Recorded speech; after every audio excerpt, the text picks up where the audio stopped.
ሳቄ መለያዬ ነው። ለመሳቅ መስፈርት የለኝም። ሰዎች በሳቄ ነው የሚያስታውሱኝ። ለመደሰት ትንሽ ነገር የሚበቃኝ ሰው ነኝ። ተይ ዝም ብለሽ አትገልፍጪ ሲሉኝ ግራ ይገባኛል። አሁን መሳቅ ፈገግ ማለት ምን ችግር አለው እላለሁ።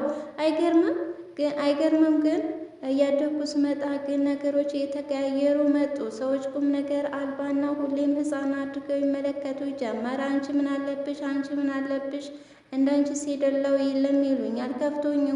ከፍቶኛ ስራቸው ከቀልድ ይቆጥሩታል። ለካ አንዳንዴ ፈገግታና ሳቅ ሰው ያሳጣል። ለካ ከቁም ነገረኞች ለመቆጠር ትንሽ መጨፍገግ፣ ሳቅና ፈገግታ ማፈን ይጠይቃል። አሁን እንደ ድሮ ባይሆንም እስቃለሁ፣ ግን እንደ ድሮ ሳቄ ቶሎ አይመጣም። እኔ እኮ ስንት ነገር በውስጤ አፍኜ እስቃለሁ። የሚያባብለኝ ስለሌለም እንዲሁም እስቃለሁ። የሚጠይቀኝ ባይኖር ሳቅና ፈገግታ ለሚያበዛ ሰው ስለ ልቡ ደህና መሆንና ደስተኛ ስለመሆኑ መጠየቅ ነውር ተደረገ እንዴ እላለሁ።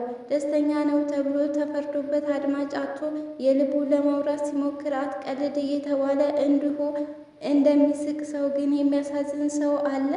ነገሩ ግን ያስቃል። እኔ ግን አሁንም መሳቅ አላቆምኩም። ምኑ ጋር ነው ጥፋቴ? እስኪ ንገሩኝ።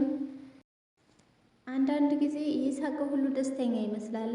አይደለም፣ የሳቀ ሁሉ ደስተኛ አይደለም። ነገር ግን ሐዘኑንም ችግሩንም በውስጡ አፍኖ ፈገግ እያለ መኖር ይፈልጋል።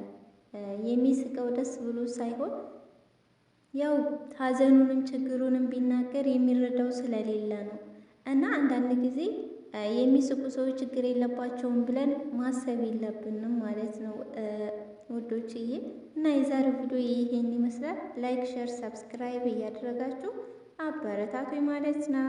ባይ ባይ። በሌላ ቪዲዮ እስከምንገናኝ